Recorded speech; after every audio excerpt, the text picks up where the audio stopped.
क्या आपको पता है कि पक्षीराज गरुड़ की उत्पत्ति कैसे हुई और उनके पिता कौन थे? इसका उल्लेख महाभारत में मिलता है। कश्यप ऋषि पुत्र की कामना से यज्ञ कर रहे थे।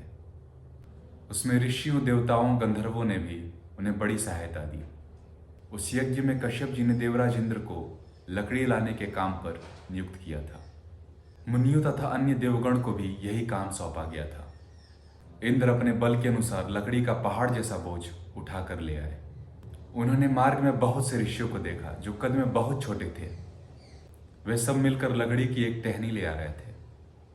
उन ऋषि मुनियों ने आहार छोड़ रखा था, तब भी उनका धन था। उनमें शारीरिक बल बहुत कम था। अपने बल के घमंड में मतवाले इंद्र ने उनकी हंसी उड़ाते हुए अपमानपूर्वक उन्हें लांघकर शीघ्रता से आगे बढ़ गए। इंद्र के उस उग्र व्यवहार से ऋषियों को बड़ा रोष हुआ। उन्होंने उस समय एक ऐसे महान कर्म का आरंभ किया जिसका परिणाम इंद्र के लिए बहुत भयंकर था। वे तपस्वी मुनि अग्नि में आहुति देते हुए संकल्प करते थे कि संपूर्ण देवताओं के लिए कोई दूसरा ही इंद्र उत्पन्न हो। शौर्य और वीर में वे इंद्र से 100 गुना बढ़कर हो। उन मुनियों का संकल्प सुनकर देवराज इंद्र कश्यप ऋषि की शरण में गए। तब कश्यप जी ने उन मुनियों से कहा कि ब्रह्मा जी की आज्ञा से ये पुरंदर तीनों लोकों के इंद्र बनाए गए हैं और आप लोग भी दूसरे इंद्र के लिए प्रयत्नशील हैं।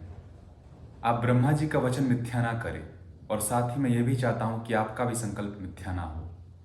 अत्यंत बल और सत्वगुण से संपन्न जो भावी पुत्र है यह पक्षियों का इंद्र हो।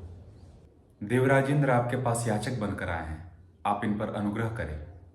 तब मुनियों ने कहा, आपको जिसमें सबकी भलाई दिखाई दे वैसा ही करें।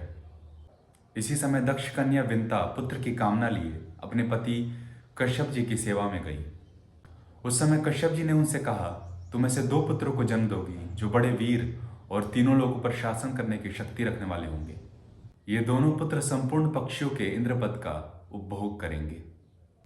विंता से ऐसा कहकर कश्यप जी ने इंद्र से कहा, ये दोनों महापराक्रमी भ्राता तुम्हारे सहायक होंगे। तुम्हें इनसे कोई हानि नहीं होगी। देवताओं के इंद्र तुम ही बने रहोगे।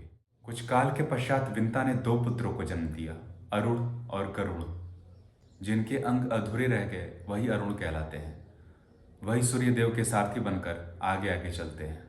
और दूसरे पुत्र गरुण का पक्षियों के इंद्रपद पर अभिषेक किया गया।